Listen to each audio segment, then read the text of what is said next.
Kern Go Cowork. A few of you had the opportunity to check it out before the meeting. If you want to check it out after the meeting, let me know. We can walk over there. It's a short walk from here. We can check it out and show you what kind of entrepreneurship, economic development stuff we're doing out of the co-working space.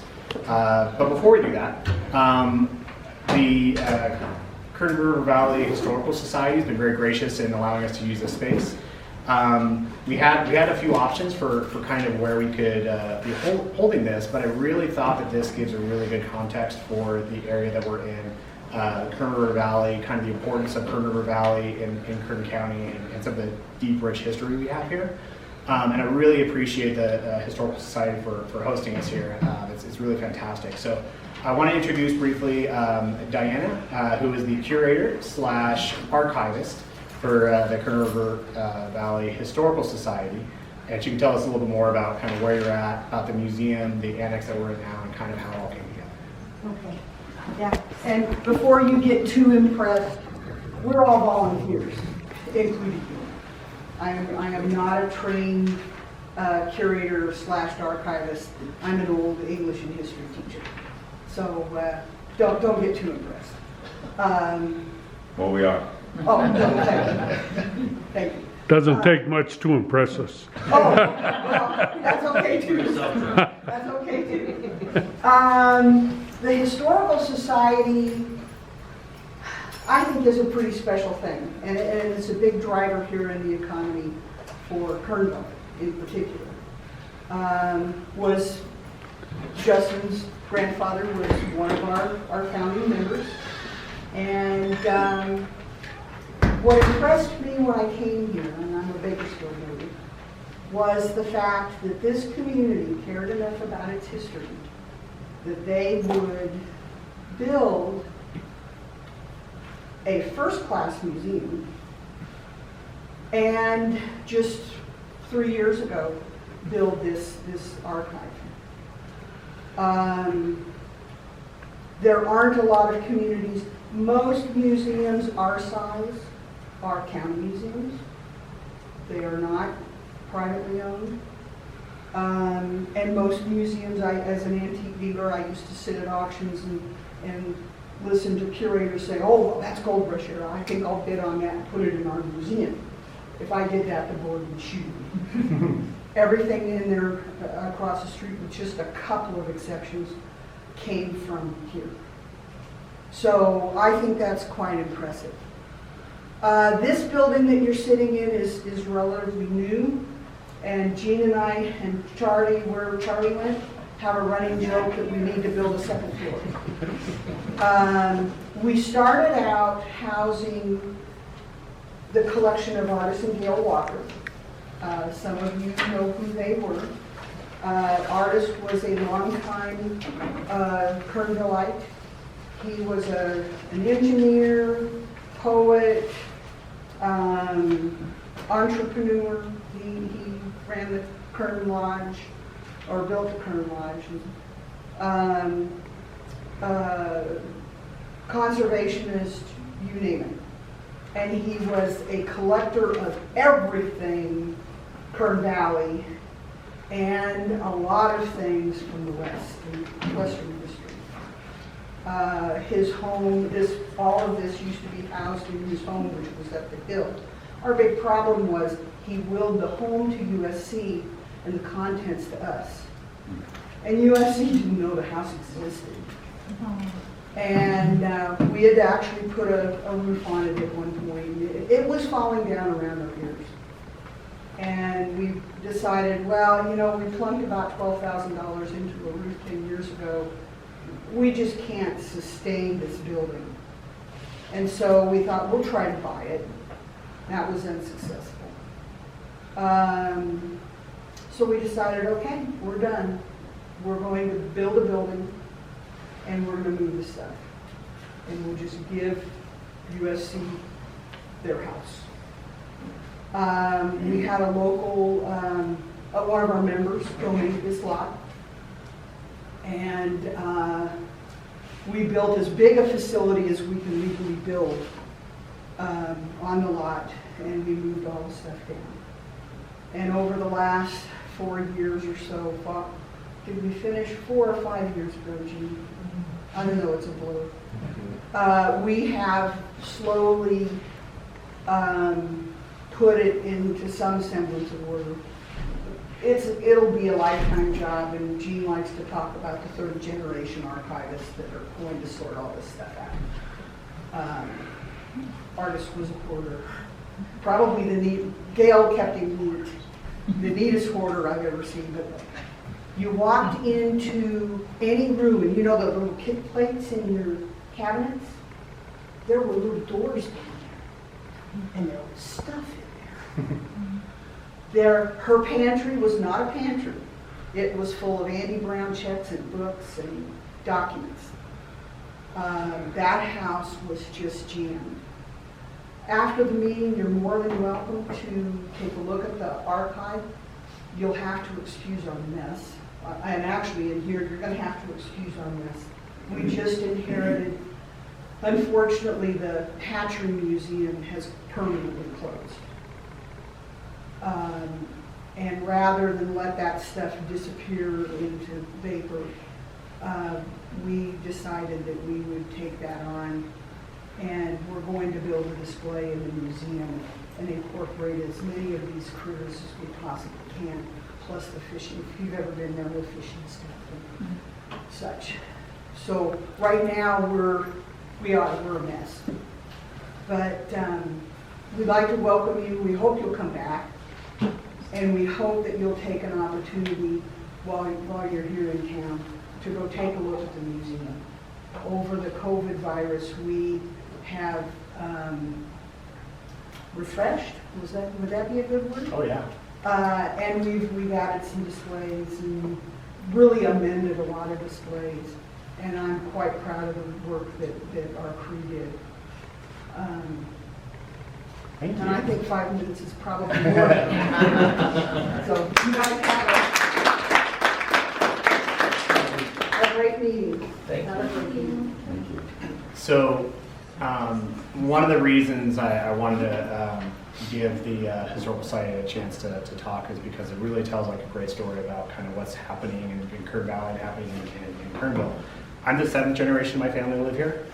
My predecessors were the first people to settle on the South Fork of the Kern River, and there's this kind of tying of like the history and how this place has been built and everything behind it. For those of you that don't know, the original towns of Kernville and Lake Isabella are in the footprint of where the lake usually is. Most of it's been bone dry for a bit now, but some of the buildings that you've walked by were actually moved from the old town of Kernville. It was originally called Whiskey Flats. But what we're seeing now is kind of this kind of marrying and transitioning between kind of our roots and our history to kind of this new phase. Something I've been talking about for years, and anybody that can listen, is we're in an age where you don't have to live where you work. You can work where you want to live.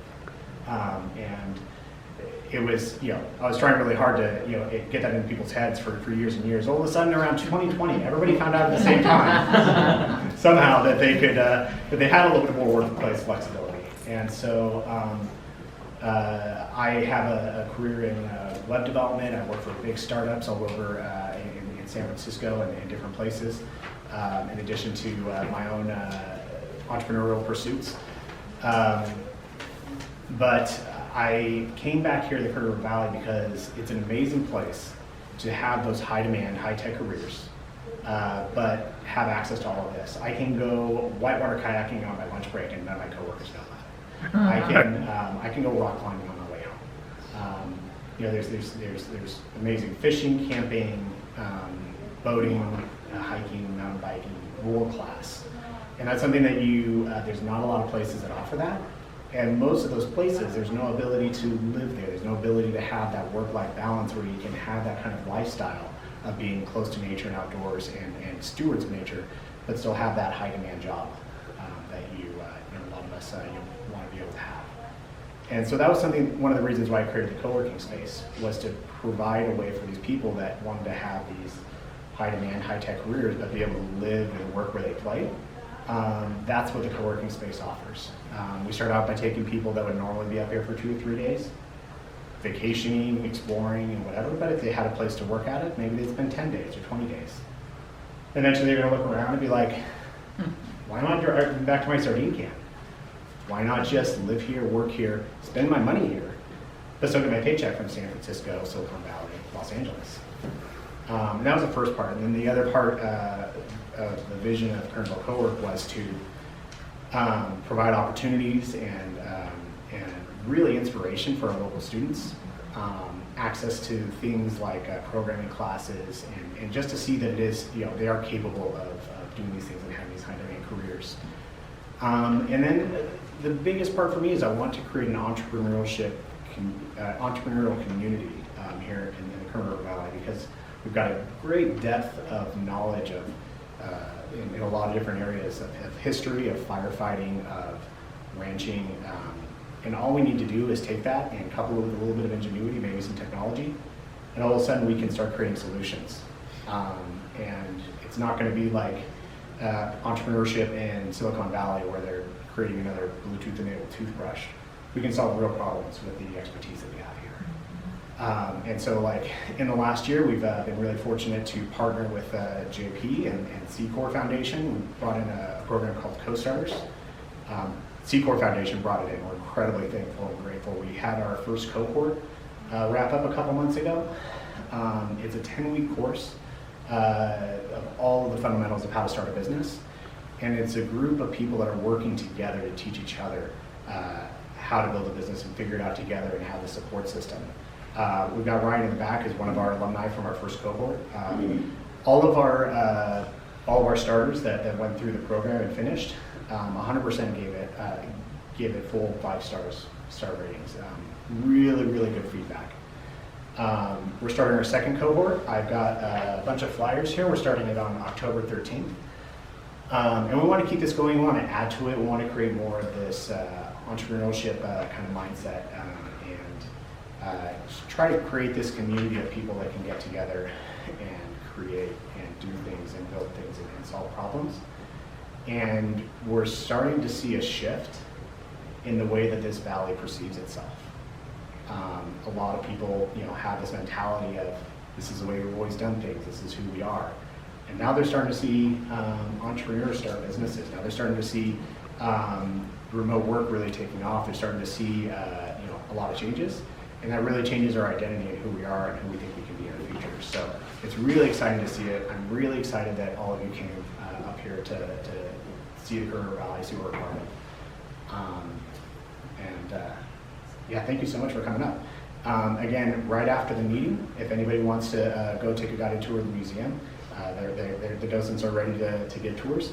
And then from there, if anybody hasn't gotten a tour yet of Kernville Co-work, we can walk over there. It's right across the park. And I can show you what we're doing there too. Anybody have any questions for the Kern Valley update? Her first sentence was, Kern Valley Historical Society is a big economic driver. Help me see a little bit deeper into what that means. Yeah, we definitely, and Gene, I don't know if you have any more context on this, but we do get a lot of visitors, especially at the museum. If you look through the sign-in book, we get a lot of visitors from the desert, from outside coming in to see what we have over here. I'm really proud of this museum we have. It's all donation funded. They don't get any state funding. They don't get any public funding. It's really impressive. It's a really high quality museum. I don't know if there's any more context, Gene, that you can. I would say that other than whitewater rafting and your outdoor activities, we're probably the #1 tourist destination for the valley.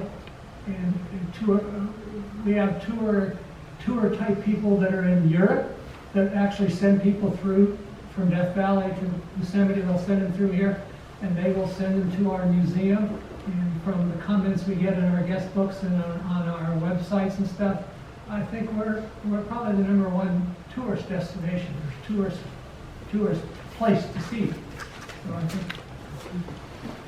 Thank you. Thank you. It helps me see through another perspective. And one other thing that's kind of interesting, if you do go over to the museum, I know a lot of you are from desert communities or mountain communities, My grandfather being one of the founding members of the Historical Society wrote several history books. Go check out Desert Country. It has a lot of really cool stories from the places you're all from, told by the people that came from those areas. So something that's kind of interesting to check out when you're over there. And we are in the publishing business again. We have a long pause, but we've just published a book by a fellow named Ken Wortley. He was a mule packer here in the Kern River Valley. And he would pack some very rich and famous folk, including Cecil B. DeMille, Jesse Lasky, who was the president of Paramount Pictures, Zane Grey, etc. And this book was not published previously. And his son was kind enough to give us the manuscript and a whole bunch of pictures. And we have put together the book. We look forward to publishing. There's an Artist Walker book that is yet unpublished that we're looking forward to doing. And then we're going to republish some other pivotal history books. Elizabeth Brady's Beneath the Lake and that kind of thing. So we're probably getting a little bit overambitious. Thanks. I was really curious about the percentage of folks from outside coming here that have moved in. It's been kind of interesting. I don't have a lot of hard numbers on that. I don't know if anything coming from the Broken Knees Institute or anything like that had shined a light. And we can talk offline about it. I was just kind of curious. But anecdotally, being at a co-working space, we saw a surge of people at the beginning of COVID when everything was shutting down and people were trapped in their apartments. And then we've actually seen another recent surge. I feel like I've seen a surge because as some of these people have been kind of holding out and waiting until they're not quite sure if this remote thing is going to be permanent. They don't want to change uproot everything and change their lifestyle. Now that a lot of these companies have made their remote work policies permanent, we're starting to see now kind of a second wave of people coming in and saying, you know what, I can make this like my home and live here full time and be a part of the community, which is a huge advantage over the people that come in for 2 days, consume, and then leave, and then everybody else, we have to kind of deal with, cleaning up and everything like that. So definitely, we're definitely seeing that. What's the availability of housing like in this area? When we get to your update, we get these jets flying overhead. If you hear those, this is actually a training route. We get 16s, 18s, whatever it is. We get these really cool fighter jets over every single day, multiple times a day. It seems like 4 of them today. Housing availability is a bit tight. We don't have any new housing developments or projects. And in 2016, we had the Erskine fire, which destroyed about 300 homes. And that was a really big blow, especially in the lower income bracket. And then as part of the repairs, they've been doing some massive renovations to the dam. And so you got some workers coming in full time, for the dam project. So housing's tight. It'll ease up a little bit, I think, when the dam, as they start kind of tapering off over the next couple of years. But that is something we struggle with. So our kind of main issues from an economic development perspective, housing is tight. We've got a lot of land, just not a lot of houses. And our broadband internet infrastructures is behind. MediaCom got a grant in 2006 to run fiber here, and they're still promising us fiber. So that's an area that I think might be kind of next on the list for us to tackle, is to get some fiber in here that's maybe not limited to a single ISP. It'd be great to get some public fiber in this area. Yes? Another housing issue that we're going to have to grapple with, I think, is we're having a lot of investment in Airbnbs, and over 200. And it's pushing local people out of their rental homes. The landlords are selling the homes and they're becoming Airbnbs, and then the locals can't find a place to live. And I think that's going to be another next big thing. Yeah, we're dealing with that, but with us being right next to the river and kind of how lucrative it becomes to have an Airbnb, it takes a, you know, if we only had a small percentage of our housing, availability, once you start replacing a good chunk of, our houses with Airbnbs, it makes a really, really tough impacts. It has its pros and cons. It also, it does bring, new people to the valley, people that, choose a different way of adventuring and exploring. It makes it harder to find housing. So it's one of those win-lose situations. Thank you. Will there be a lot of snow this year? You know what? I put it in order. I haven't gotten an update on it. Farmers Supply don't know. chain issue. Okay. Yeah, it's a supply chain issue. Things just keep getting warmer. It's not. The good news is when the dam was declared the most dangerous dam in America, they limited the maximum pool to 66%. Now that they've gotten far enough in the construction, they're now releasing that limit. So if we get enough rainfall and enough snow, then the Kern River starts at Mount Whitney. So if we get enough snow on Mount Whitney, we could see a chance of our lake filling up again. Right now, last I looked, it's about 7.5%. So it's a big lake still already, and it's still a lot of fun. Come enjoy it and play on it. But imagine what it would look like if it was at 100%. It's a big lake. Is the hydroelectric plant working at 7% or is it offline? I don't know. It appeared to me they've got several hydroelectric plants. So there's one in the main dam, but they've got several other hydroelectric projects. One of them got shut down because the Burrell Canal was going underneath the auxiliary dam, and they chose not to fix it during the dam construction, so it is now capped. And so the Burrell project is done. But the other hydroelectric projects, it looked to me last time I was upriver, at least the one up at Fairview didn't look like it was getting any water. So KR3 is not operational. KR1 is barely operational. and actually, for anybody that's interested in the SoCal Edison history, there's a whole section of the museum on that. Really fascinating stuff. Jay can give that at the end of the meeting. Yeah. If you could fill us in on the history, that'd be great. Oh, okay. She knows all about it. Great, any more questions? Well, let's thank you again. I really appreciate Justin. We were here about 5 years ago, East Kern Alliance, and you in the last 5 years have become an amazing ambassador, representation for East Kern Economic Alliance.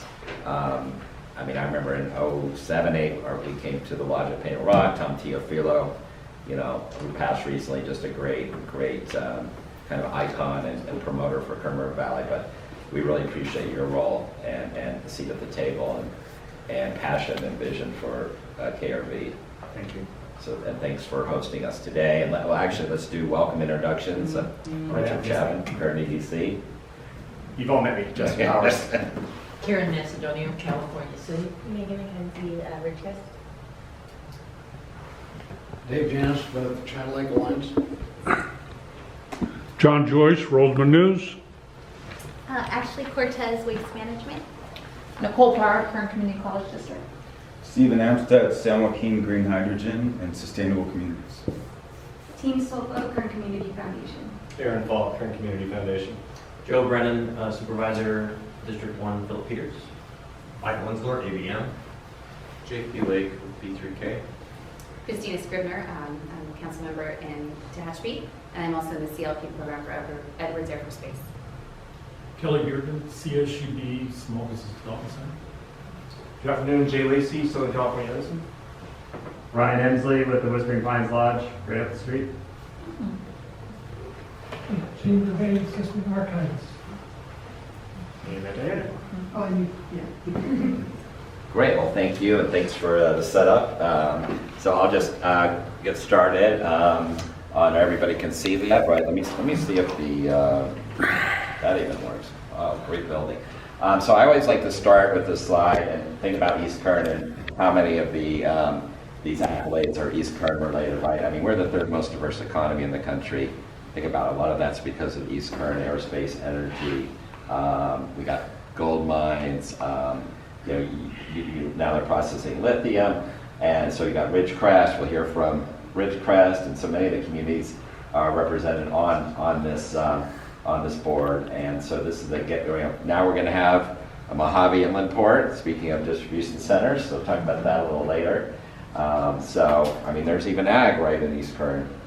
So I know they have, like in Cummings Valley, they have the greenhouses, et cetera. So this is, I think things that we need to communicate to not just our residents, the state, country, but 70%, 60% of the state's renewable energy, and large, but that's basically East Kern.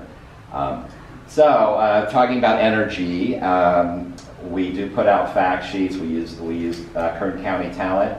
We just did this for the oil and gas industry. Many of you are aware of some of the legislation coming out of Sacramento. It's at 1137, the setbacks. How will that impact that 3,200 foot setback for oil and gas activities? I don't know. Any numbers you have, Joe? Potential? Okay.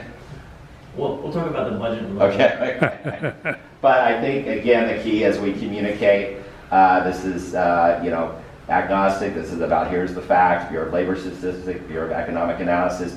I will say that these numbers are declining. Kern County, this is per day. It used to be about 330, 340, 340,000. We're actually below now 100 million. That number is 96 million a year. So you can see the average salary. So how do we get jobs that pay this amount? Hit about 80,000 a year. And then what really concerns me is the taxpayers, right? And one other stat is 17 of the top 20 taxpayers in this county are energy companies. So what about the schools, roads, and the like after that? We also put out an energy independence one. Anybody needs these, we can email, but let's consider where we get our energy, right? And actually over the last 3 decades, our dependence on foreign oil has increased 900%. So we're more dependent on foreign oil, and then we always look at what are the human rights records of those other countries, as well as freedom, right? Human rights and environmental records. We are an energy island. You see a lot of stories now about why aren't our prices of gas going down? Well, the refineries, in terms of refinery regulations, they're basically running 24/7, yet our gas prices are about $1.70 higher than the U.S. average. And really, we produce 415,000 a day, the state, and we consume, 1.4 million. And that number really has not changed. So it's a really supply-demand issue. Interestingly enough, you look at where we get our oil from overseas. Now I think 3 of the top 5 are South American. You got Ecuador, Brazil, and Guyana. Now Guyana's on the list. That wasn't before. Another stat that we always talk about is, it might not be listed here, but 16 large oil tankers create more pollution than all the world's cars.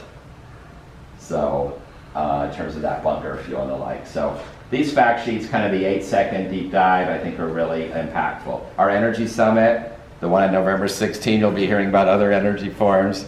This one is on the 16th at the Marriott. It's a half day, 3 hours. We'll get you out before lunch. We'll have a nice breakfast.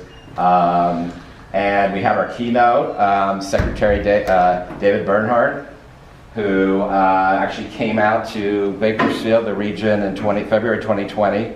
That was when President Trump signed the memorandum for water, Central Valley Water. But interesting thing, I'll go one slide. He also was the one that signed off when he was Interior Secretary on the terms of the Tone Tribe designation through the Bureau of Indian Affairs. By the way, that should be groundbreaking next month. So really excited about that. But yeah, he is, he knows water, energy, I guess gambling. So we're excited to have him now.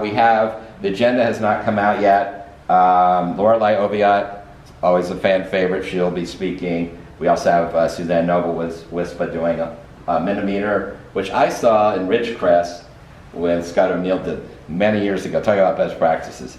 So we have integrated that into our energy summit. The winner gets a case of wine. So get ready for that one. We have a carbon capture and sequestration panel discussion, ARIS, CRC, Chevron. We have a battery, renewable energy, as well as institutional investors talking about, instead of the operators, talking about why does Wall Street, the Amazons and Googles as well, fund these type of projects. So I have flyers up here. We'll start selling tickets next week, I believe. So talk about great East Kern, right? Everybody's excited about the Mojave Inland Port. Great to talk to Stu Witt the other day, and with Pioneer Partners having that, I think we're reading about $500 million annual economic development impact. Just think about in terms of jobs, labor, income. I think it's at my stats at $80 million of tax revenue. It's basically the first dry inland port in the state, and great logistics location. We have the north south through the valley, but it's great to have kind of the east-west or west-east, and then we're going to have, when the Centennial Corridor is finished, you'll basically go right through. You won't have to stop at 99. So we're getting this kind of circulation that we need, and this is rail, actually, rail-based. So it's something that is unique, necessary, and in terms of congestion at the coastal ports, and so we're excited about where that's headed. We also have HydroStore. I know they were in Tehachapi, speaking at the EDC the other day. This is a $1 billion project. It will pay significant tax revenue, and they'll have, I think 1,000 or so construction jobs for a couple of years, about 50 permanent jobs, and Goldman Sachs, I believe, funded it for $250 million. I think it's a record. So 500 megawatts, I believe 8 hours of storage. So we're getting these really, exciting projects. And these two have actually kind of been formally announced in the last couple of months. And I don't have the video, but I know Mary Beth, will be seeing her in 2 months. There's a really cool, I'll send it to the group after this meeting. They had about a 4-minute video on borax. Actually, it's the largest borax mine in the world, I think, my understanding. So I don't know if the tire's big or those guys are not very tall. But we will send that out too. And Mary Beth is in Montreal. She wanted to host today, but we're excited to come out here. We'll see her in November. Perhaps we can screen that. So I wanted to just go. How's the lithium extraction going over there? Are they producing? They are, what is it, up to 70,000 EV batteries? But we did hear that the state passed a lithium tax. Okay. So we need to know more about that. I don't know, Joe, do you know anything about the lithium tax? Not at the moment. Okay. So where do those dollars go?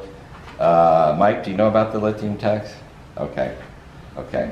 So that's an interesting, right? Because we have taxes, we have various taxes on other industries. So how will that impact that development with that tax recently passed? So I wanted to quickly go through the site selection. Workforce, it's all about workforce, right?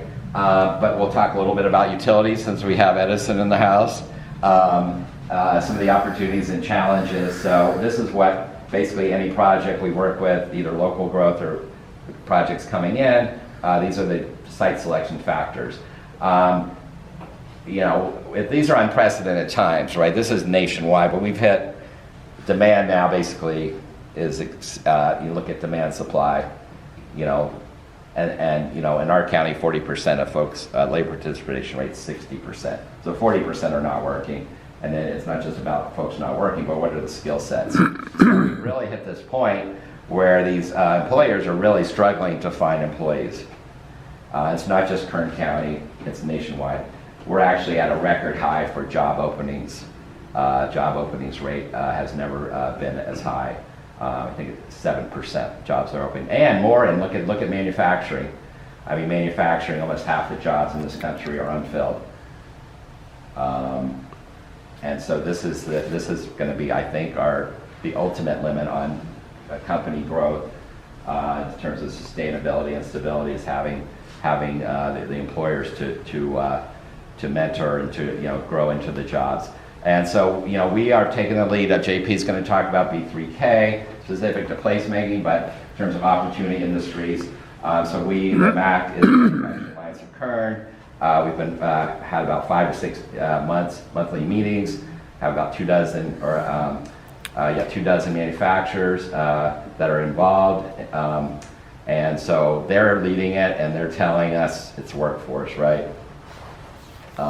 Just bring me somebody, and also, by the way, they don't get a promotion within 2 weeks or a month of vacation. So how do we? And it's not just the young kids; it's all ages. So these are some of the things that we're really seeing.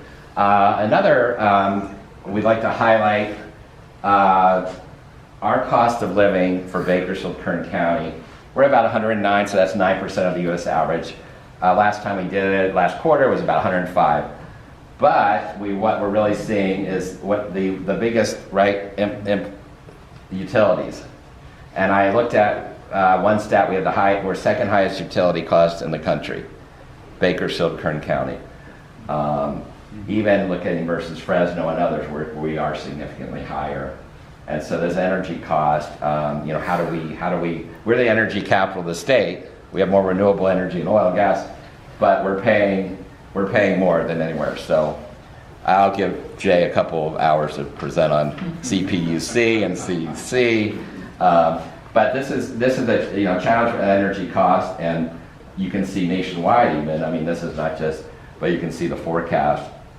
This is for residential. Industrial rates are actually higher in this state than working in Washington State. It was 3 cents a kilowatt hour. Obviously hydro, here it's 17 cents, I believe. The other, we're working with Edison. PG&E is on service, right? It's kind of like rail. If you have a project and it's adjacent to rail, that doesn't mean you're getting rail, right? You work with BN and UP. So we're working to how do we make sure that these projects are provided service in a reasonable amount of time. And so these are some of the challenges we're seeing. And then how do we find these sites, these shovel-ready sites, certified sites that can plug and play.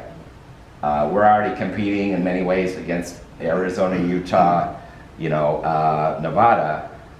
How do we make sure that we win that project? And I will say East Kern activity has more than doubled or tripled over the last 5 years for manufacturing projects. Different air district and so on. But it's not just about having land, different air districts. It's about having a site that has power. Our foundation, quickly, the symposium, expo. Our vice chair, Christina Scrivener, is here. Thank you for your advocacy for voc ed and STEM jobs. That will be on April 28th. But we also have a East Kern Career Expo at the Stewart Center on March 1st. So that's through the superintendent of schools. This event, the Career Expo Symposium, through the high school district. But of course, we want to serve East Kern. And so more to come on that one on terms of collaterals and marketing. But March the 3rd, March the 3rd, which I believe is a Friday. So you'll be hearing more about that at the next East Kern Economic Alliance meeting. And we have a Women in STEM program, basically women in STEM that are mentoring students. We'd like to get that beyond Bakersfield. They just actually had a kickoff at the Padre, and they went to Bitwise. Unfortunately, in our county, we are number 4 for STEM jobs, but women only represent 16% of the workforce in STEM. 25% is the U.S. average. So how do we grow? That type of these opportunities that really are impactful? They actually went to Bitwise. I guess in the bottom left, I'd love to have a bar like that, but although I'm much better at Miss Pac-Man than Pac-Man. Have you gone down the slide? No, I'm not. Did you go down the slide? I went down the slide. Okay. There's a slide that goes down to that basement. It's a little interesting. Richard's not a slide person. Down to the bar. We had a picture of someone going down the slide, but it wasn't very flattering. Uh, So I did not post that. Or you Yeah. take stairs. I need their There's also permission. stairs, but there's a slide, yes. But I'm confused. You're sliding down to the bar? How do you get out of the bar? Depends on. You seen Willy Wonka? Yeah. Well, that's, we'll have to worry about that. No one remembers. But, think about Bitwise, but, before Bitwise, look at Justin's vision for East. You were before Bitwise. Yeah. I Well, before Bitwise was in Kern County. Yes. But we certainly saw what they're doing in Fresno, and it was certainly an inspiration. Right. Actually, it was interesting that we had this vision for what we wanted to see in the valley and what I wanted to happen, and I saw co-working as being a part of that. And then I heard Bitwise's story, and it was so many parallels between what we're doing. So definitely some cohesiveness there. And then Village Co. and Tehachapi, we've had meetings there. That's amazing. So we really need these hubs, these kind of little economic engines throughout the county. We always talk about. I know we co-founded a Kite with JP Lake, current initiative for town entrepreneurship, and it's about how do you help these. We're number 5 for startups in the country, but yet our startups don't last as long as other peer metros, as Brookings report show, or pay as well. So how do we reach that? So. We, again, want to grow that, and then kick as we move forward, which is, so the great thing about this, we work with the Voc Ed C-Tech Center. Basically, these are high school kids that have 15 hours a week at the center. And the digital media marketing group, actually, I said, it has to have Kern in it. It's about interns, while these 16 and 17-year-olds created the logo and created the name and the tagline. Yeah. So, and that was just amazing. We had basically, it was kind of like Mad Men. You sit there and they go through, you have various groups competing, giving you their vision, their campaign and branding. And so we were just blown away by these 3 female students that came up with this. So our goal is basically how do we pair interns with students with employers for paid internships. We want to also have a repository where there's existing programs already, right? I think we're meeting with Aaron on your youth program. You're working with the city. Mm-hmm. So how do we add power to that? Talking to Bank of America about some funding opportunities. China Lake, they've talked to them about STEM programs they'd like us to promote. Because we have kind of these silos that have these opportunities, but we need to make sure that the students are paired with the employers. And so our first cohort, we'd like to work with the C-Tech. We also have met Tehachapi as a manufacturing academy, talked to them about maybe their students. How do we provide opportunities for them? They have over 40 programs, STEM programs. And the thing about a paid internship, an unpaid internship is the same as no internship at all in terms of the future success for the student.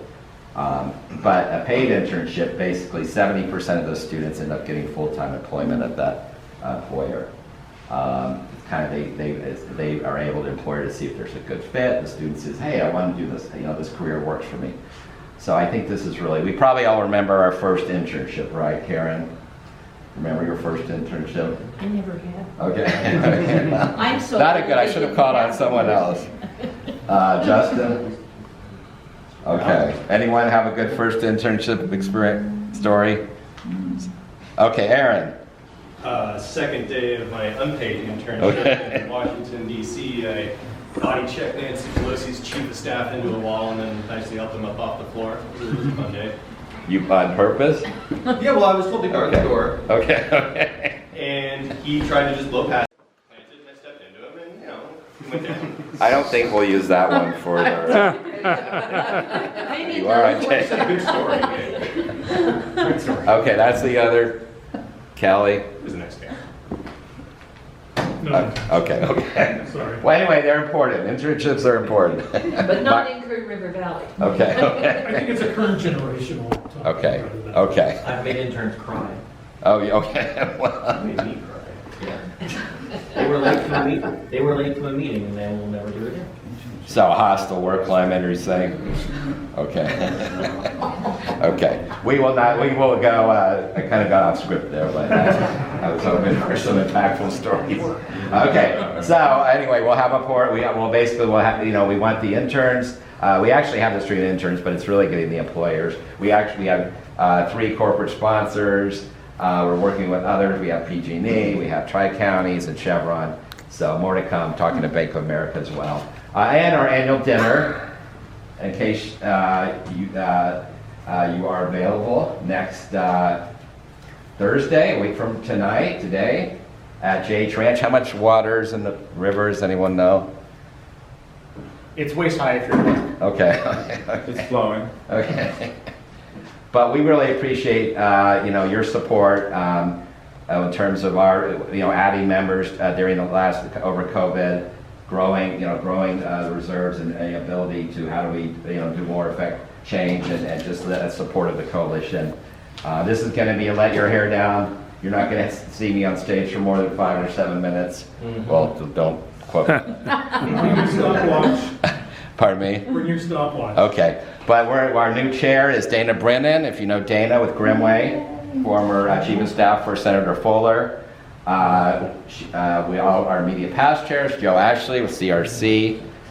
So we're really just, a great leadership. We have our two county supervisors, Zach Scrivener and Mike Maggart, Andy Stanley, B of A, and Denise Noon with PG&E. So we're really appreciative of the support, and it will just be a nice evening under the stars. So I think that's it. John, are you coming? I am. Okay, great. You're not going to, I think you actually videotaped the... I did last time, but there weren't any lights, so it that might have been turned on out purpose. like, yeah. Well, thank you. Wait, are you an intern or do you get paid? Okay. Yeah. Well, thanks, and I'd like JP Lake to come up and talk about a B3K update as well as a placemaking project.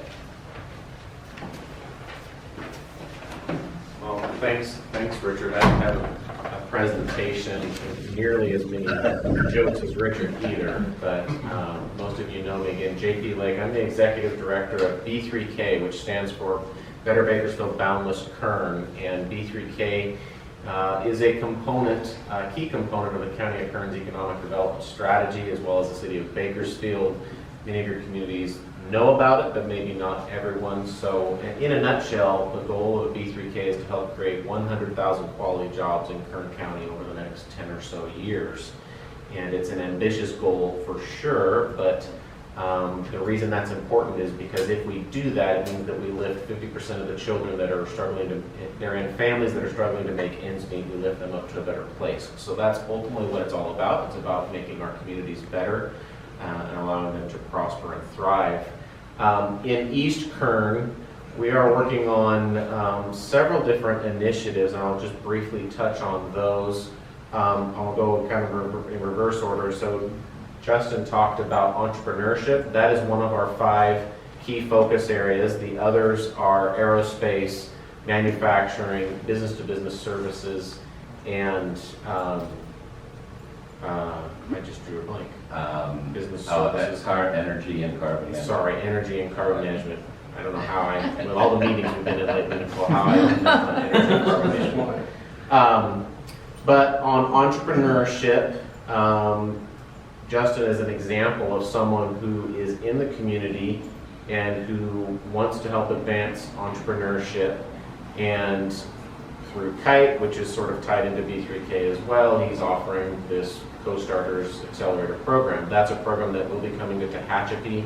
I think it's starting later this month, might get bumped a little bit, but we want to offer that in communities all around Kern County. As Richard said, entrepreneurs in Kern County, we have a lot of them, but they tend to not be very, very durable. They start companies and then they fail too fast, too soon. And so that's a focus area. The second area that's relevant out in East Kern is manufacturing, and so you see some of the things that like Richard is talking about with Hydrostore, the inland port, the steel rebar factory. So I think manufacturing is going to be a growing industry, and it will need a lot of support. And then the third one is aerospace, which is what I want to spend my most time on. before I do that, when B3K looks at economic development, we sort of have a theory of change behind that. And there are other models out there, and some might be better than others. But for us, we look at 5 different pillars for economic development, how do jobs get created. Number 1 is talent and workforce, and Richard showed like that's the number 1 on site selection criteria. You've got to have a quality workforce for employers to come to your community. Number 2, not necessarily in that order, but it is this concept of infrastructure, which was also mentioned. So that's all the traditional things we think of in terms of infrastructure: transportation, communications, and broadband, et cetera, water, power, all those good things. The third one is governance, and we don't mean just like your local elected officials. By governance, what we're really focused on is it's the system of people working together. Coming together through B3K or KEDC or meetings like this is, do you have a system of actors who collaborate, communicate, and partner together? That's what we mean by governance. So I still don't feel like the word is the best word, but that's what we're using at the moment. A fourth one is innovation. Innovation is really, really important. It's my personal passion. I started working on entrepreneurship in Kern County first, and that sort of led me to working on B3K. But I think, we can grow our own, companies and jobs of the future. And in really successful economic regions, that's what you see. There's a good startup activity. There are small businesses that are creating jobs and growing. Many of you know the statistic because of the work you do that like 90% of all job creation in the country actually happens at small businesses. It doesn't happen at large companies. So innovation is really, really critical. And then the 5th pillar of economic development is traded sectors or export businesses. And why is that? It's because when you're selling something to someone else outside of your county borders, you're taking their money and you're bringing it into your economy. Now, it's not to say that your retail businesses, your healthcare system, your education system, and all those other things aren't important, but they tend to, they're circulating money within the community. So if you want to grow the pie, the only place you can go is you got to go somewhere else by exporting a product or service to bring the money in. And so those are the 5 things that we're focused on. One of our key export industries in Kern County and even across the county line down into Lancaster and Palmdale is our aerospace and defense industry out in East Kern, and that's where I want to give you an example of some things that we're working on with Dave and others in that industry. In May, we convened all of the aerospace employers as well as all of our education and workforce partners like Kern Community College District, and we had it at the Stu Witt Center. We brought them all together in the room. I think from what I heard, maybe the first time ever that everyone really came together, at least to talk about talent and workforce. And the outcome of that meeting was that everyone there said, you know what, we need to work together. We need to start sharing data on what is the need in terms of the workforce, in terms of what types of jobs and skills and trades and how many of those positions are needed. And if we can do that together, the education and workforce partners that can then go build the programs that are needed in order to train those people for those jobs. And the amazing thing is that the aerospace community out there, they have needs for I'm going to say between 5,000 and 10,000, and that's just what they tell me, and I know they don't tell me everything, and they probably never will, and that's okay. So that's a lot of jobs, and all of those jobs are going to be quality jobs. They're going to be those that pay the types of wages that are livable and sustainable. And a lot of them are actually trade type of jobs. They're mechanics, welders, electricians, plumbers. They need all those things when you're building rockets and bombs and airplanes. And so these are jobs that are accessible to the average kid that grows up right here in Kern County. And so where we're going on that now is we've been doing a lot of work over the last, 4 months to get ready for the second convening, and that's entailed.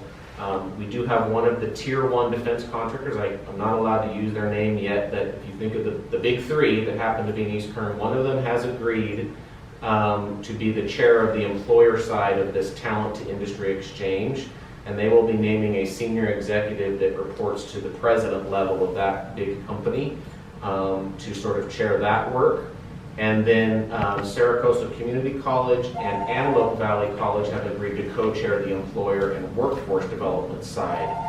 And they're now working on doing kind of a resource mapping to identify what are all of the programs that are already in existence, so that we can then bring everybody back together, hopefully in November this year, and now start to see where we've got the gaps. The employers will bring the data, here's what we need. Employers and workforce is going to say, well, here's what we're currently offering, and then, you know, it should just be easy enough. You figure out, you know, where do you have the gaps, and then let's find out how we get some funding. We'll go out and design the programs, and let's started initial work on that after I got the green light from our co-chairs of aerospace, which is Jester Smith from Plant 42 and George Whitesides from Virgin Galactic. And our current thinking is that we're going to wait until we get all this data on the workforce needs, and then we're going to package that up, and we can take it to the real estate developers, to other funding sources, so that they can actually see, I think for the first time, what really is the demand for housing. You know, and it's going to be in the thousands, right? Thousands of units that are going to be needed. And it's no different than what I do a lot of, you know, people ask me for money for investing at Current Venture Group. It's, you've got to have that pitch deck. You've got to show a developer that there's proof that these jobs and the need for housing is coming. And I don't think that's really been done as a region. That brings me to my new friend Jay in the back, who I had this same conversation with over the phone. And very, very early news when I said, Jay, hey, what if SoCal Edison did the same thing? Could you guys actually put together a regional analysis of all the power needs and the gaps in the infrastructure? And I know he's floating that internally on his side and got a positive initial reaction to that, Jay? Yeah, so basically, not to, take any time. No, that's why I want to let you comment on that. Yeah. But I think it's, again, we got to surface the data and share it outward. So could you maybe just speak to that? Absolutely. So what we do, or actually mostly what Cal does, my counterpart, he has this economic reliability report that they distribute out to the cities of his jurisdiction. So basically the idea is to compile that information from city to city and do a more regional study to see exactly where the gaps are, what the needs are as far as infrastructure, and then working with those individual cities into building a more sustainable type of infrastructure for these needs for residential homes, for commercial and industrial projects as well too. So that's being floated out there. So hopefully we'll have some more good news with that in the coming weeks. Thanks, Jay. And so you imagine then if we have, here's the workforce need, that to the housing developers, and of course they're going to have questions about infrastructure. Well, now SoCal Edison, they come along, they pair up. All right, well here's what we know about power, and now they can see the demand on the workforce side as well. And so we need to kind of start promoting the region rather than having Jay and his counterparts just go city to city, which is what he told me. That's kind of how it works now. No one's ever really collected the data on a regional level, and the region, I think, for aerospace in particular, right, is Ridgecrest down to Lancaster, Palmdale, and Tehachapi to, I would really even go out to Quorum because a lot of manufacturing is going to happen out there. So this work will help us on a lot of fronts out in East Kern, and I'm going to credit aerospace as kind of being the lead as the one kind of getting us all to kind of come together around it. The third strategy for aerospace, and then I'll be happy to shut up and sit down, is innovation. And that one, Dave and I are both very passionate about.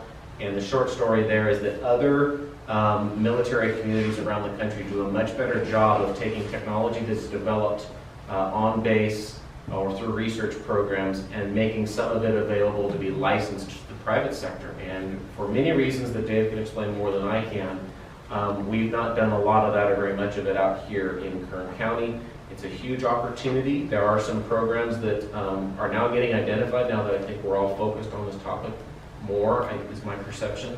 And so that'll be probably a later phase as we kind of start working on workforce and placemaking first. And so with that, if you need to learn more, the website is b3kprosperity.org. You can contact me through there or grab a card on the way out. Thanks, Richard, for having me here today. Thanks. And you have there's a newsletter that people can subscribe to. Absolutely, right? you can get an email newsletter. That's a good way to stay in touch. So thank you.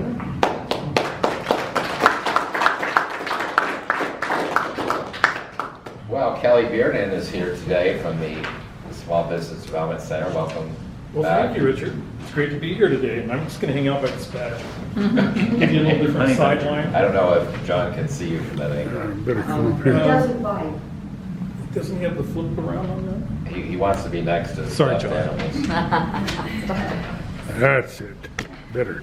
that? Well, good afternoon. Just a few things going on with our small businesses and our small business communities. Small businesses continue to struggle coming out of the pandemic and moving on toward recovery.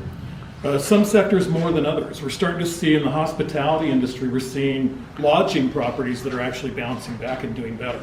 I don't know if Ryan's going to attest to that, but we're starting to see that on a much larger scale, that we're seeing actually occupancy rates go up and rates have gone up significantly. The restaurant side of hospitality hasn't been as well, hasn't been as good. And we've started to see a lot of changes that have happened as recently as last Monday, when there was a new law passed by the legislature and signed by the governor, AB 257. You might have heard of it as the franchise bill. It kind of is intended to go after franchises and to increase the wages to $22 an hour. Well, a few years ago, we heard about AB 5, which was the independent contractor, which was supposed to go after Lyft and Uber. And of course, they sidetracked out of that with a proposition. And now everybody else is stuck with that legislation.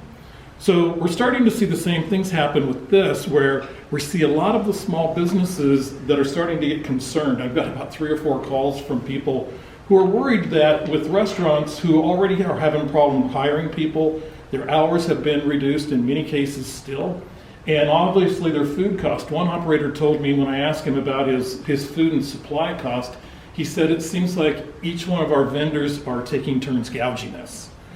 So I think we're all seeing that when we dine out. We see that in menu prices, and will probably continue to do so. But the scare about that legislation is basically $22 an hour for the franchises. So you figure somebody who's flipping burgers at $22, a lot of our small business restaurants have a pay structure that starts at the minimum wage, goes up to the line chef at $19 an hour or so. Well, $19 an hour, if you were to change jobs to 22, that's $500 a month. And really, I think some of the issues that could come out of this are going to be workforce training issues. Whereas you see culinary schools that actually train chefs that go into positions that actually will pay them that $17, $19, $21 an hour working in restaurants. Whereas now that minimum is going to be going, or that level is going to be going with the more experience to the franchises and others in that area. So anyway, that's something to keep an eye on. We did have yesterday our 131st consecutive live webinar on Wednesday, and we had our restaurant consultant, Celeste Young Ramos, and she talked about this and about 7 other issues that were really, some of them were actually good coming out of the legislature. So some of the things that I think we've all enjoyed for restaurants, such as, number one, there was the flexibility with local laws regarding outside dining. That is something that the state is going to approve for another year, subject to your local communities, of course. Also, there's still other thing passed during the pandemic was where you could take and actually do off sales of alcohol, and that's going to continue. So there's a few things that are favorable, but really a lot of other legislation that is really hampering an industry that is really beat up right now and continues to be so. So kind of keep your eyes out for your favorite food establishments. I know my favorite restaurant in Bakersfield closed because of the pandemic, and I'm still not over it. So that's kind of what's happening in that area. As far as small business capital, in the past we had, before the pandemic, we would do 3 capital summits, as we called them. And essentially the capital summit was where we had about a dozen individuals that had either lending programs, they had investment programs, equity programs, and we called it the Shark Tank in reverse, where they would actually pitch to our audience. So they would stand up and talk about their particular programs, tell the successes and what has happened. So we're very happy to announce that we're bringing these back. Whereas we did 3 in the past, we did 1 in Bakersfield, 1 in East Kern, and 1 in Eastern Sierra, because we also, since Kern County isn't big enough, we also cover Inyo and Mono counties. So with the next one coming, it's going to be the Eastern Sierra Capital Summit, scheduled for October the 7th. And what that will do is be both a hybrid event where it'll be live in person, It's going to be hosted at the Sierra Coso Community College in Bishop. A beautiful new campus for those that haven't seen it. So we'll have a live audience, but we will also have a hybrid audience that will be available to watch that during Zoom. And whereas we don't have one planned right now for East Kern, we've had them in the past in California City and Tehachapi. We'll probably consolidate that down to just one in Kern County and one in Eastern Sierra, because you can get the rural information that are going to be basically the same programs that are available from the one in Eastern Sierra. And it's really fun now that we do have, according to Justin, this great Zoom talent that we have that we didn't have back in 2019. So that's some of the things that are happening at the SPDC.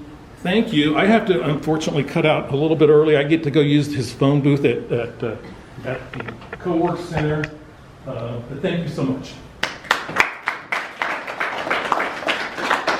Kelly, I know we're partnering with, as well as Cap K Women's Business Center through the county, the COVID micro business COVID relief grant program. So any business, and we talked about this other communities, there's $2,500 grants for organizations, 5 people and less, that were impacted by COVID. I mean, what's this museum? I mean, like when I go to a museum, I say that there's money available. There's about 150 grants, still opportunities. The deadline's coming up. Activities picking up, but we will send that out. But we'd love you all to throughout the county. I mean, it's almost 88% of the grants have been through Bakersfield, and we really want to see other communities and their businesses take advantage of that. Do you have anything on that? Yeah, thanks for bringing that up. How was it 2 months ago in Mojave? We both talked about this, and neither of us touched on it this time. So it is going till November, $2,500 for the micro businesses, and that's less than $50,000 a year in sales in 2019. So it's your very smallest businesses, and there is money available. And I believe the Kern River Valley region is tied for second behind Bakersfield in the most loans. At 2%. Well, I think somewhere around there, but and you know, this is from Sacramento, but it's a one-page application, and the only documents that you have to present are either your photo ID, business license, and then a narrative, basically citing and testing that you were impacted by COVID. That changed many months ago. They required, you know, tax forms and you know, myriad of other types of documents, but they've simplified it. The activities increased significantly, but now we're just hoping that businesses, it's kind of word of mouth now, right, happening. And was that the one where it was for businesses that didn't get Lender Street, $5,000, yes. Yeah. So that's why most of them are not qualifying, because they got that $5,000. Yeah, we got something from Lender Street. Okay. So that knocked us out. or 15 or 25,000. Oh, 15 inch, okay. So this may be the last round of money that's going out. So thank you, Kelly. Let's see, Kern County, is anyone? We have District 1. District 1. Yes. Joe. Sorry if I used some of this. First of all, thank you again to our host today. I will tell you it is a pleasure being up here. Again, I'm Joe Brennan. I work for Kern County Supervisor Philip Peters. So District 1 again covers all the way from southwest and northwest Bakersfield up into this area and over to Ridgecrest. And that's one of my jobs. I'm also, so long as Justin doesn't try to take my job, I'm the Kernville Santa Claus. You're gonna have to work on that. Yeah. That's he's got a better merit-based job application than I am. But then again, he also is more recognizable, so I don't know. But it is a pleasure coming up here. The Kernville Chamber does a lot for this community. Kern River Valley Chamber, the same thing, respectfully. They're amazing community members up here. They've got a lot of events going on. So the great atmosphere and the weather that you have today, try it again in October when they have the Fall Festival, and then in February for Whiskey Flat Days. It's, as someone who's not even from this area, came in here and experienced it, it is an amazing town. Once you meet one person you've met, I mean, Cheryl specifically, who runs Cheryl's Diner over here, and it's you've met everyone. It's just that type of feeling here, which is why it was so easy for me when they asked me to be samples. Sure, absolutely. The one thing I want to talk about today, major thing, the budget. So I wasn't able to, and I apologize, I didn't bring any slides this time. I do want to do that next time to kind of get into the numbers. I wanted to give you some ideas just as far as some of the information that comes out of the budget. Number one, you're going to be seeing a couple things with incorporated and unincorporated. So the unincorporated portion of the county will have an additional ballot measure come November.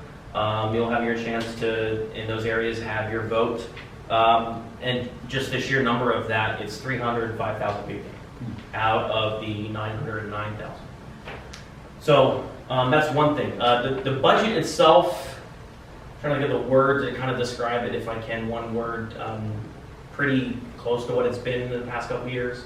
And that's only because we've gotten additional funding, the ARPA funding that we were able to receive from the federal government. So but that's only one-time funding. So what does that mean? Well, in the next few years, it may get a little bit tough. And that's why it's important with what B3K is doing, a lot of other innovative initiatives that are taking place, the inland port, ways we can bring more jobs to this region specifically and spread that over the county and not just centralize it to the greater Bakersfield area and incorporate that into East Kern is better for everyone. And so that's going to have to do with our county's outlook. And this year's budget, like I said, next time I'll have the specific numbers, was if we're seeing what it could have been, it was a little disappointing, I'd say, but we know why. Initiatives out of Sacramento have put us in this place, and with legislation you talked about earlier, setbacks for oil and gas, it's going to impact it even more. But the reality is we are innovative. As Richard has showed you before, Kern County is an energy leader. It's not just relying on one source anymore. And so the budget is going to be able to kind of transition a little bit itself in how we do that. The one thing I will say is we're still struggling to kind of fill a lot of the staff positions that we have. And so, to be honest with you, we have, and if you need information on it, we've got a resource or job fair coming up this Saturday in Bakersfield because we do need to fill a lot. Most of our, if not all of our departments are understaffed right now. And that's just a reality for us. The supervisors have been instrumental in trying to give, specifically with priorities to Sheriff's Department and Public Safety, but it's still a struggle to fill those slots and those staff positions. And especially for our unincorporated areas and coming into East Kern, there's a good portion of that, especially in this area. This is all, this area relies a lot on the county government. So a couple other things that are going on. We talked a little bit about the port. We've got some new department heads. We have a new Public Works department head, Sam Lux, who comes with a background not only in engineering but accounting. He seems to be doing really well. Very happy to see and where he's going to take a lot of our projects. We're still doing a lot of projects. He's just coming into right on the fly there, and we've got a lot going on, especially in this area. We've done quite a few. We just did a resurfacing project for Lake Isabella Boulevard down in Lake Isabella. There's a lot of projects going on in District 2. I don't necessarily have any specific information, but I just from seeing where the board is going, they're doing a lot with parks. There's a lot of investment that's coming from some of the grant funding that we've had. There's, like you said, Richard, there's opportunities with additional funding, grant funding that come into the county. So it's being invested right back into the communities. And the other appointment we've had, so John Lifquist, your assessor recorder, thank you. He is officially retiring, but it'll be just prior to when, so we just had an election for Laura Avila, who's actually going to take over. She was voted in in this latest election, so she will be officially taking over, so you'll have a new person in that position. As I said before, we have the job fair coming up. A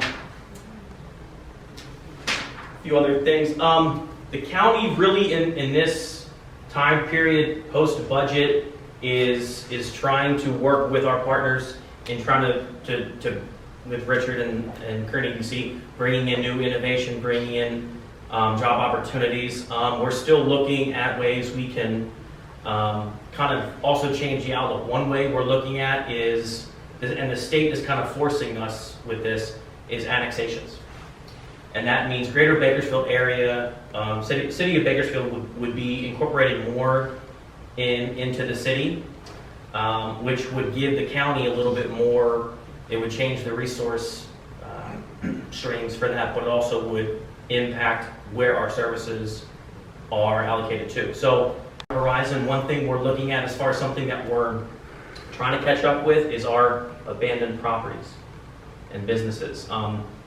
There's one, there's a motel up here in Kern River Valley in Lake Isabella that has been that way for about 30 years, and it's become an eyesore and a hub for a lot of our homeless, drug trafficking, and we're looking at ways we can be innovative.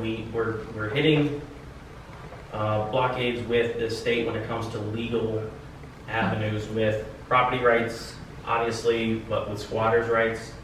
So these are some of the things. I want to be realistic about this. Not everything is easy. It's not easy sometimes to be in a local government capacity, but it requires hard work, and the supervisors are doing that right along with the CAO, Mr. Alsop. So unless anybody has any particular questions, that's my presentation. Yes? $12 million in library grants.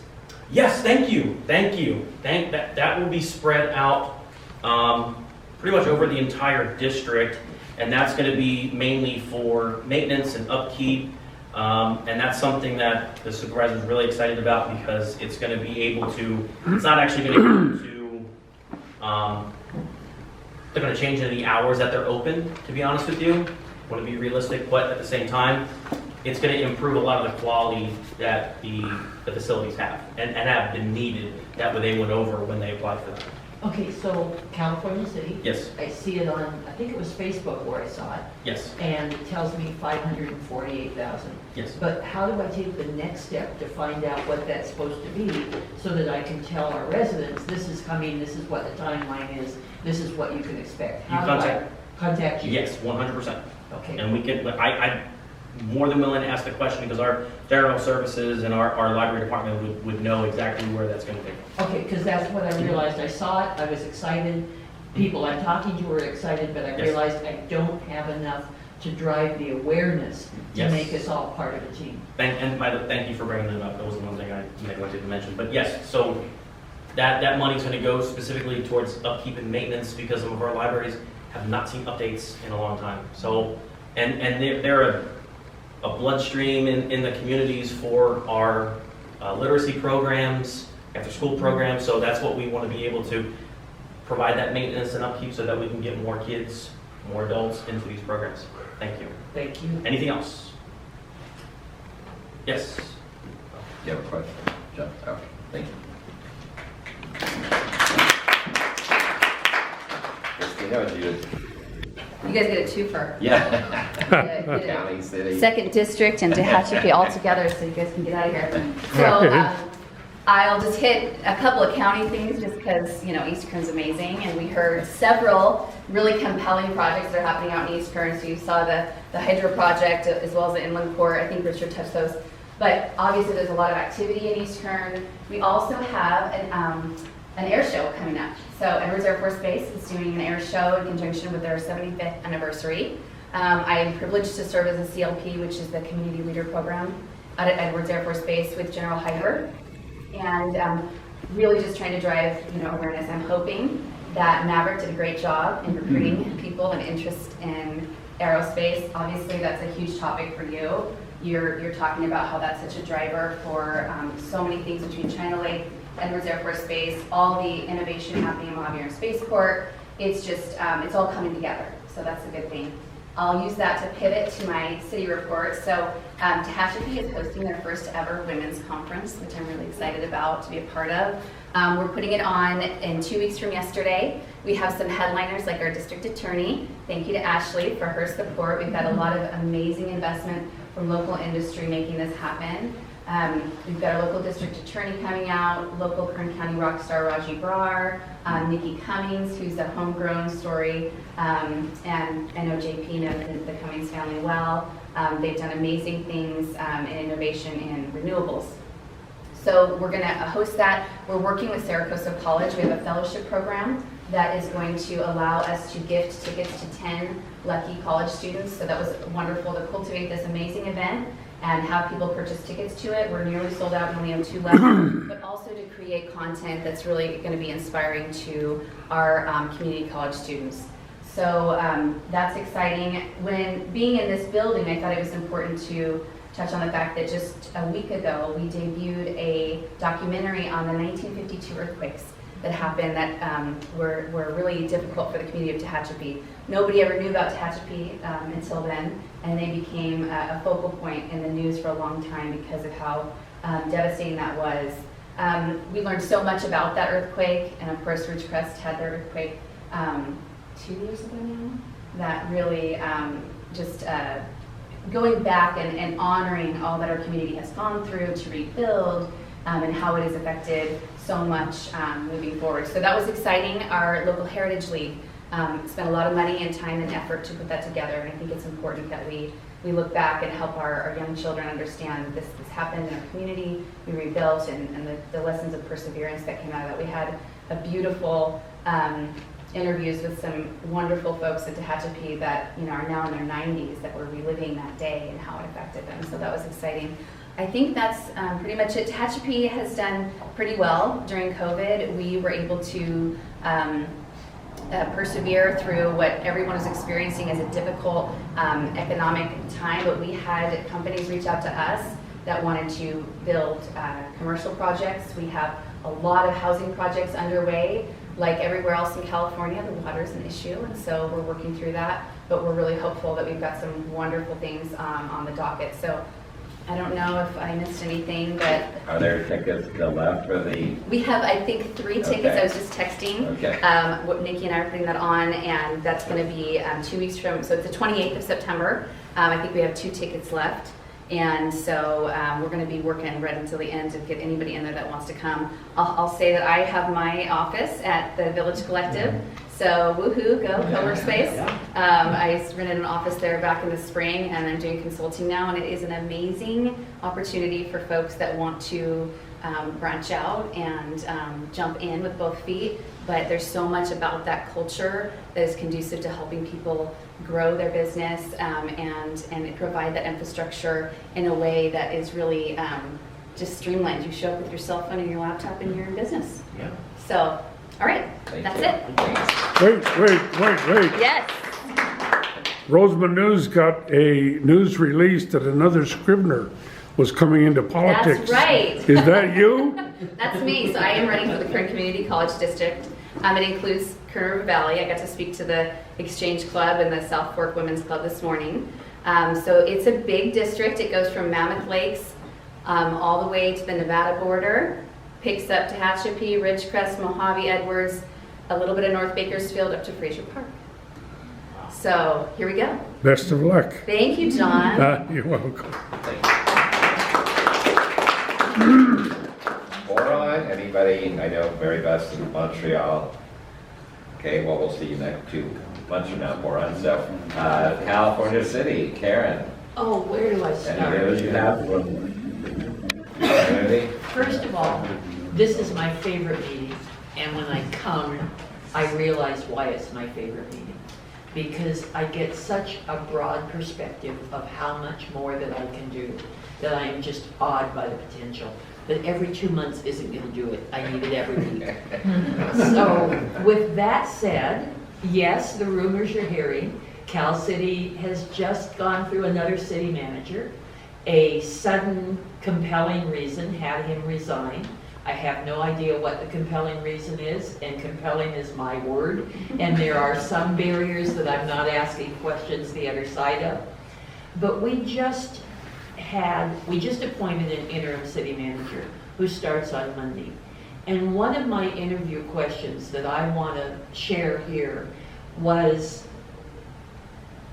we have the China Lake Lab where all the money is coming in on federal money, and it's going to become the #1 lab in the country. We have the Mojave Air and Spaceport with all the stuff that's going on. We have Tehachapi, which according to the things I read on the internet is one of the top 10 remote areas to live and work from in the country. That's right. We have the Haven't heard of us yet. the innovation, the co-work space. And I said, what would you do? How would you bring these pieces together to benefit California City? Because as a personal aside, as the city manager retired, and I'm not running for election this year, my seat is safe, I thought I have to change my attitude. I have to think as if I am running this city. And what would I do? I'm one of 5 votes, but what would I do? So I've been working on my consciousness. But his answer was not as big as I wanted it to be. He was talking about, I'll reach out to A and B and C, but he was really backwards facing in a world that I think has changed drastically. So I'm sitting here and I'm hearing this, and I'm hearing Justin say, we have a knowledge depth plus technology that becomes a problem-solving mechanism. And then I hear governance from B3K to collaborate, communicate, and work together. And I'm sitting here realizing from each of these things that I'm excited about and this potential, I don't know enough.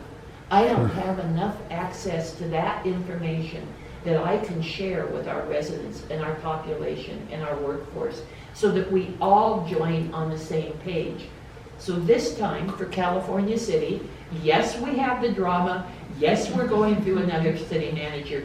My seat is safe, which means they can't do anything to me for 2 years. So I want to be a louder voice for our community. I really want to talk about what we can do because it's awesome to live out here. But I can see we need to put the pieces together. So I'm asking everybody in this room, help me figure out how I can do a better job of governance, a better job of communication into California City. Thank you, appreciate it. Well, Mojave, yeah. Mojave, Ridgecrest, we have 2 ambassadors here. Yes, always have a lot of fun for Ridgecrest. So I've been here for a while, Megan, for anybody who hasn't met me yet. We have a lot going on in Ridgecrest. I won't get into too much details on anything, but if anybody has questions, feel free to follow up.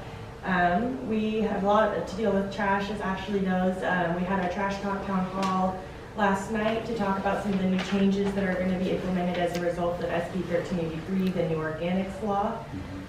It went pretty well. We had a decent turnout, answered some questions, and hopefully we'll keep doing those and starting to soothe the sentimentalities of the residents and businesses. So I think it went pretty well, everything considered.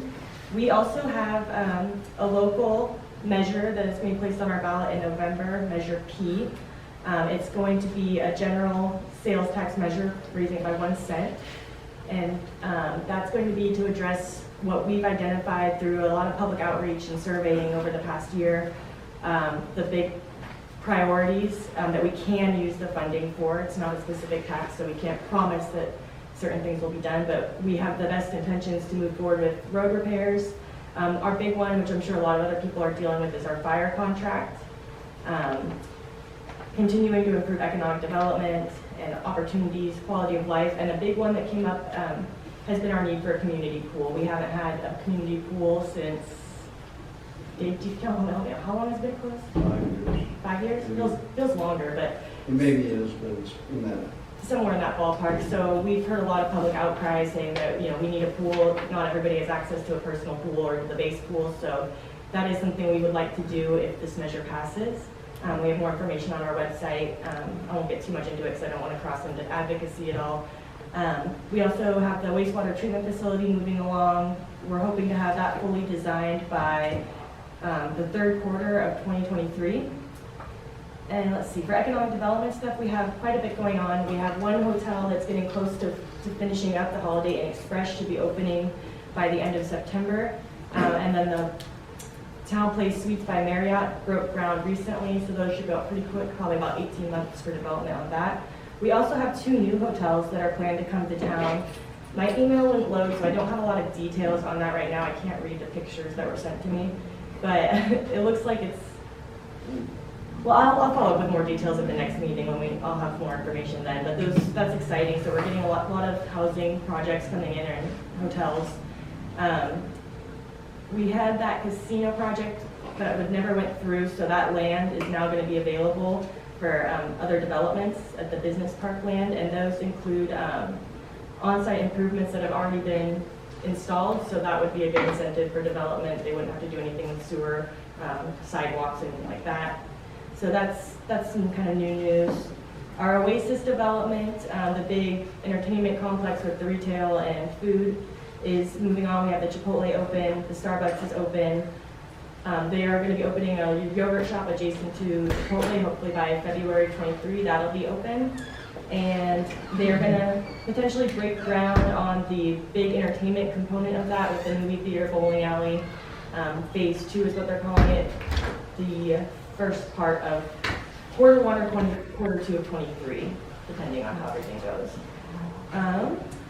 There's probably a lot more I could talk about, but for the sake of time, I know one thing. I want to give a shout out to Dave Janis. He's going to be nominated by the California Contracting Acquisition Procurement Industry Days Expo as 2022 Distinguished Leader of the Year. Yep.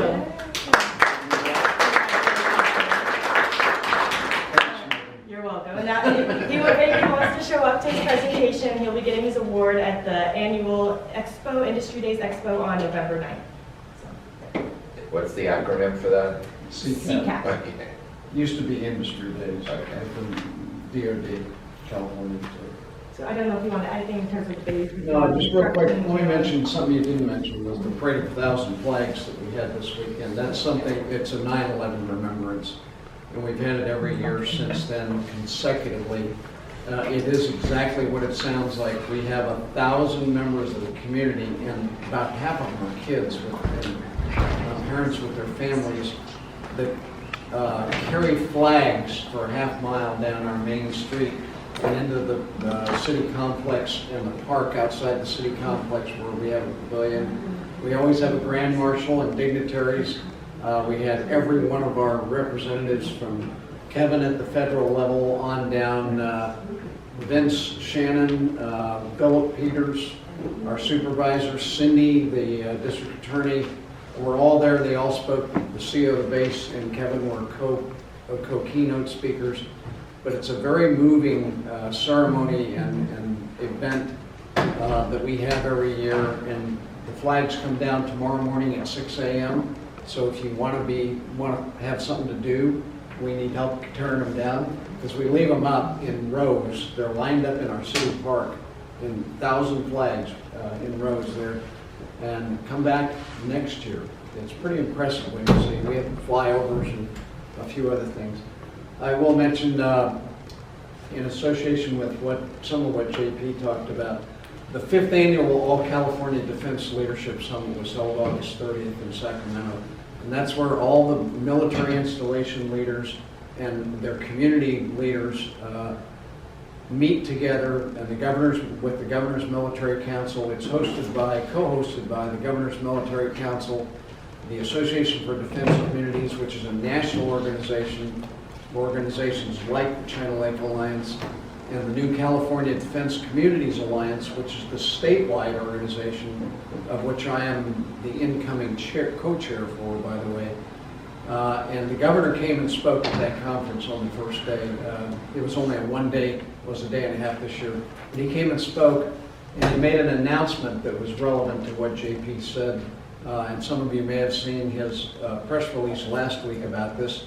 He is creating a space task force, and it's an aerospace task force, really, and putting the meat behind it. Now, Unfortunately, we'd asked him to do that 3.5 years ago when we entered into this competition in California for the leadership of the Space Force and some other aerospace areas in the state. But he did it, and Dee Dee Myers heads that up out of GoBiz, and that's a plus. She's got a lot of capability and a lot behind this, as Nicole can testify to. And Kamala Harris announced this week the industry public-private partnership at the national level that I think both dovetail exactly into that one of our aerospace pillar on B3K. So that's really good for us. I was on a panel with the two speakers after the governor, with the director of the Office of Local Defense Community Cooperation for the Defense Department. He is the guy, and his agency is the one that gives out almost all the defense grants to communities and entities in the country. California is routinely number 1 or 2 in defense spending by the feds, and it's one of our top industries in the state. It's right up there. Aerospace, with all the other private parts and defense combined, is the biggest. Routinely for those, but we don't do very well in the grant funding request part of it. And part of that is the Defense Communities Infrastructure Program, which is a big one, which all of our communities, well, maybe Tehachapi and Kernville are too far out to take advantage of that, but all the East Kern communities have opportunities here. 2 of them that we have taken advantage of, both Edwards, the new Desert Junior Senior High School that was just completed, a $200 million complex, a big high school, and I think it actually starts at 5th grade, was just completed. That was a federal grant through this program. China Lake has also taken advantage of that program for some of its schools that they moved off the base and yet kept on Navy land. But the other states that we compete with for the top funding federally and therefore this infrastructure grant program are Texas, Florida, and Virginia. And all three of those have a statewide program offering a mirror grant that serves as a planning precursor and or a matching funds match. And many of the defense communities, like we are out in rural parts of the country, the defense, the base itself is such a big part of the economic structure, they don't pay property taxes. So the general funds for the city are largely depressed, and you don't have the ability to generate the funds needed for some of the quality of life placemaking issues for the workforce. So what we're doing, I announced on the panel after he spoke, is the California Defense Communities Alliance, together with some other folks, is going to be introducing, we think we've got the sponsors lined up. We're still working on this. We were working on that the week before in the Capitol. But we are introducing a Defense Communities of California infrastructure program that would mirror some of the federal program and make us more competitive.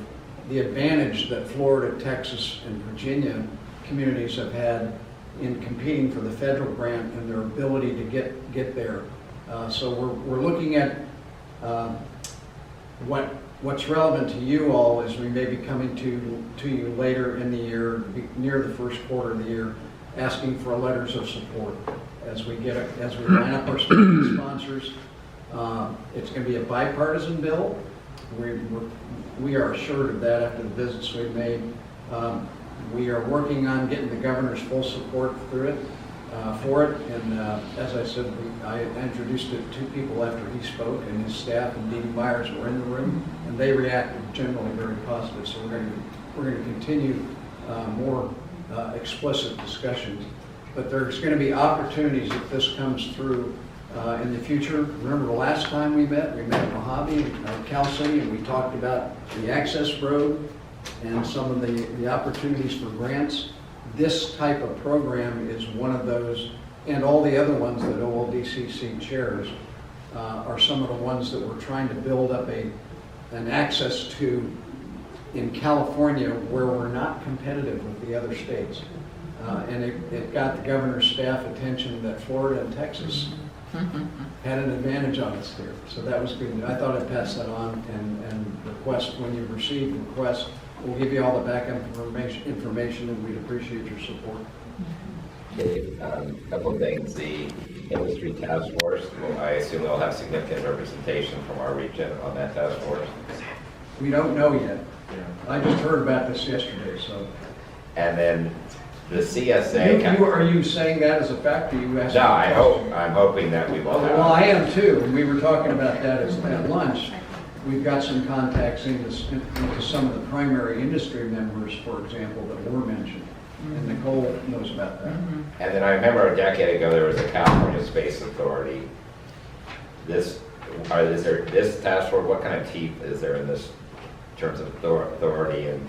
We don't know yet. Okay. That's what we're, that's what we've got to flesh out. You know, to some degree, to some degree, the fact that we were surprised about this when we've been working on this level legislatively already in the state wasn't a good sign, but you never know. Okay. And Richard, two things. So at the pre-summit, the current CCD is doing with Lance Hastings speaking that you're introducing, doing a sidebar with Lance to line up CMTA, who's like this with Dee Dee. The other thing is Fiona Ma, bringing her on a sidebar with all of you to be able to look at that angle. And then Senator Archuleta already texted back. So yeah, there's things that we can be helpful to make sure when some of these folks are coming that week, that we're all working together, that there's sidebars for you and whoever you want in the room to be able to talk about it. And CMTA was specifically mentioned in the press release from the Vice President. So you're introducing Lance, so we'll make sure that happens. Wonderful, thank you. Do we need to film you, John, talking your side? Yes. A short clip. Roseman has 4 exciting things to announce to the public. I was asked at lunch what was the front page of the Roseman News this week, and I said 22 days. 22 days for what? 22 days to let the pool of bacteria grow big enough so that Roseman can open our wastewater treatment plant that we've been working on for 13 months and spending $15 million on. So we're very close to having that working and producing good, clean water. I was worried you were going to say swimming pool, but. That's my last item. My last item is a swimming pool. Okay, not the bacteria. We also are on the library grant, Roseman, along with Ridgecrest and everybody else. So I don't know how much of the 12 million will come to Roseman, but we need it. And Saturday is our Armed Forces Day Parade. Starts at 10 o'clock. The chairperson of it, actually not the chairperson, who rides in the lead car? Grand Marshal. That's right.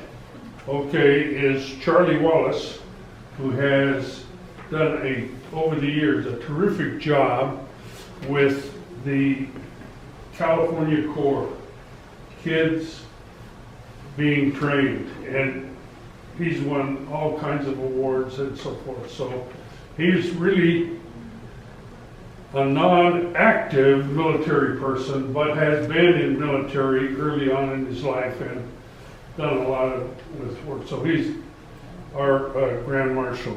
And the final thing is, Christina Scribner's husband gave Roseman $1.7 million to fix up our pool, which has been without water for 3 years. That's it. Thank you, Richard. Hey, can I have one do-over?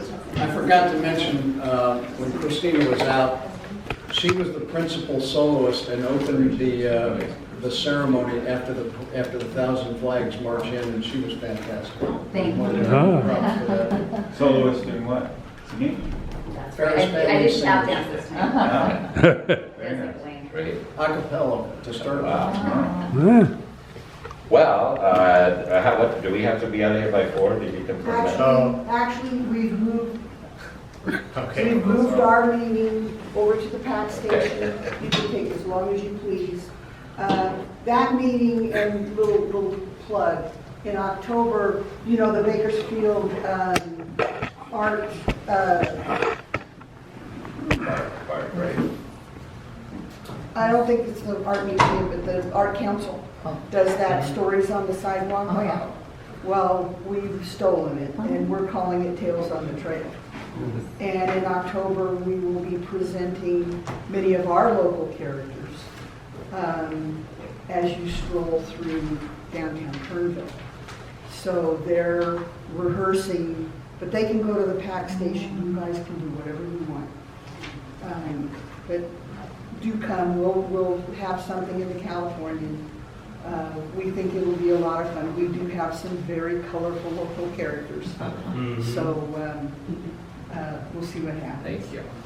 Well, we have Nice. another group of folks in the room representing business, education, others. So with Ashley, not waste management, WM, right? Oh yeah, sorry, I know. Okay. WM, I still say this. Okay. No, nothing really, just food waste is coming to you all very soon. That you'll have to sort your food waste out of your trash and into a different container or your yard waste container. So continue to read any messaging from WM, any messaging from your city. It's critical right now because sometimes that's the only way for us to get a hold of people is through the mail, email. So just make sure you're reading anything from us to stay up to date on any changes. And we're excited. We're going to get some new trucks out here in Kern, so we're excited to get that the end of the year. So you'll see some new bright green trucks, some renewable gas.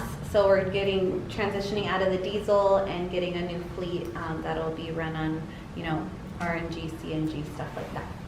So yeah, stay tuned. Thank I'm you. going with my ride. I know, and I'm leaving, Wow, but it was so good to see you all. I know. Karen leaves and everybody leaves. Christina, But thank you all. I'm following my shoulder.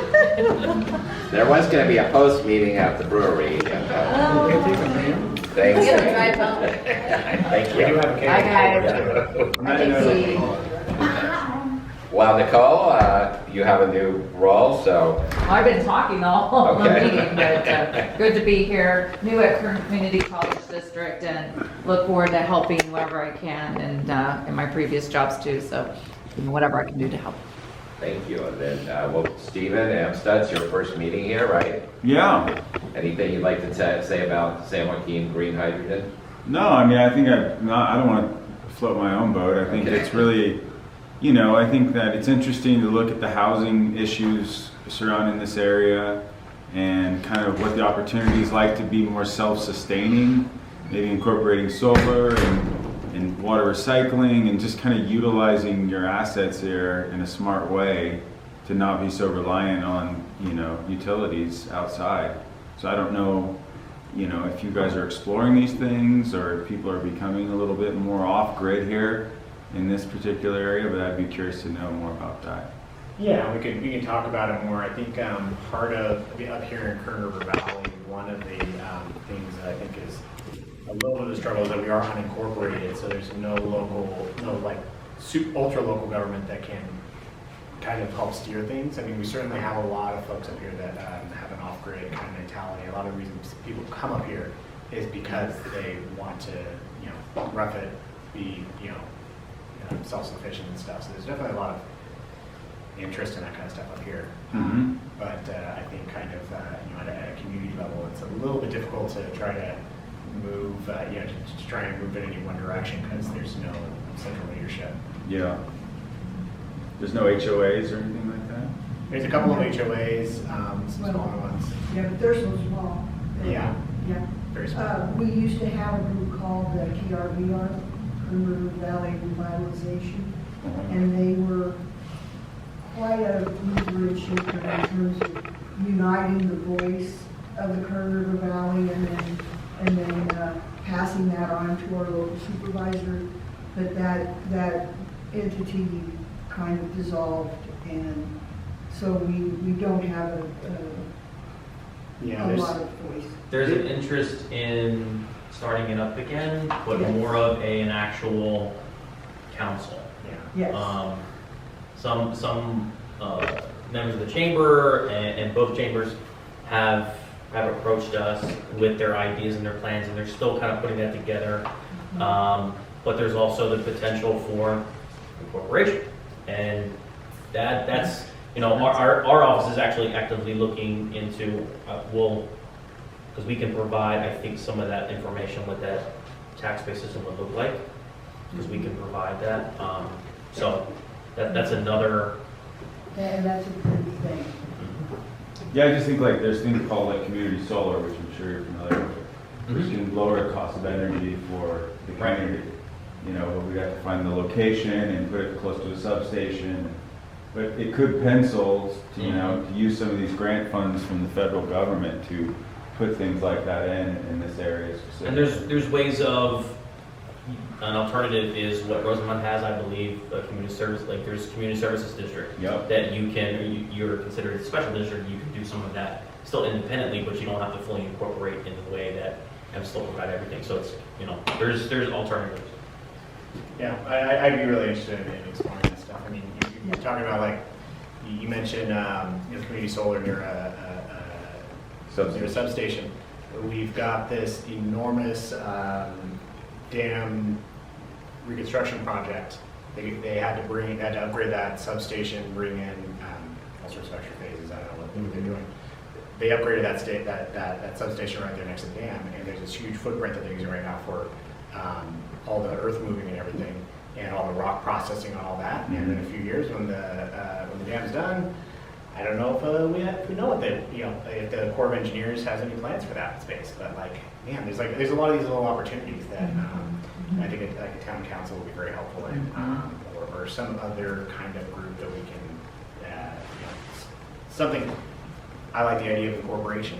I know a lot of people up here move up here because they don't like any levels of government. So there's kind of we have to kind of balance what the needs of the community and what the community likes. But that's something that I'm very interested in, trying to help out with. Well, the money's out there for it. It's just a matter about finding the right.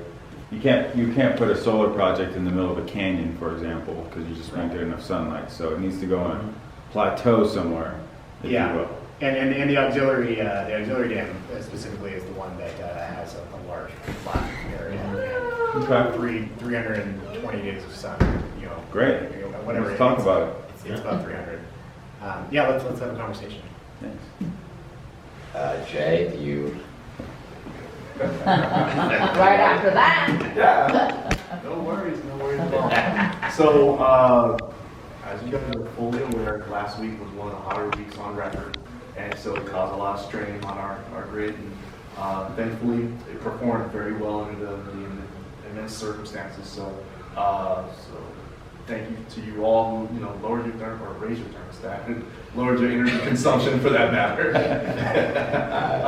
One of the things I do want to touch on is we talked about infrastructure and getting those notification for the amount of power in our different communities that we serve. So my suggestion is as soon as anyone hears any information regarding a project to writing in our service territory, get Edison involved. Myself, Cal Rossi, get us involved early on in the process. Our engineering and planning departments had a 1 year, 3 year, and 5 year forecast.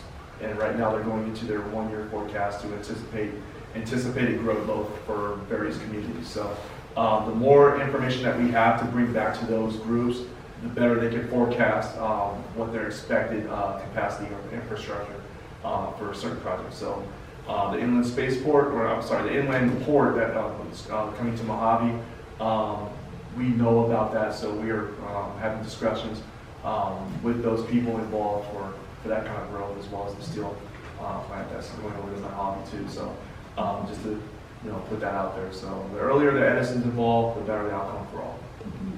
And Jay, I think there's something that I assume other folks in here would like to see. It's what are the growth plans in our region for the grid? How much are you planning on doing each year, and what do you see as the forecast what are you predicting based on what you have and what you're soliciting? And what are you planning and how is it going to be funded? Sure. And that's something that, JP had spoken about that earlier. That's something that we're having those discussions to figure out. So more news to that, in the next coming weeks. So if I don't have the direct information, that's something that Cal can definitely speak to as he's involved in that more so myself. So Thanks. Absolutely. I have a question. I don't know if you're, who in the room is the best person to ask about it. But I've seen that SoCal Edison has some grants for putting in electric vehicle charging infrastructure, like at your businesses and stuff like that. With the two kind of questions I have is with some of the new, budgets, legislation, federal stuff that's going on, are there going to be more programs coming down the line that we could utilize in an area like this? Because having some high-speed electrical charging infrastructure is going to be a huge differentiator for an outdoor community like us. Yep. That will bring a lot of traffic in. We see a ton of electric vehicles up here already, but they can't get up all the way up into the mountains. They can. They can do it. You can charge in Bakersfield, get up to the mountains and get back. But people are going to come swarming through here if they have that kind of stuff. There's a really great charging station in Inyokern with a lot of Tesla and now Rivian, which that company specifically is targeting places just like this. Rivian is targeting this. It's here. Looking for River Valley, what can we do to bring that kind of infrastructure here?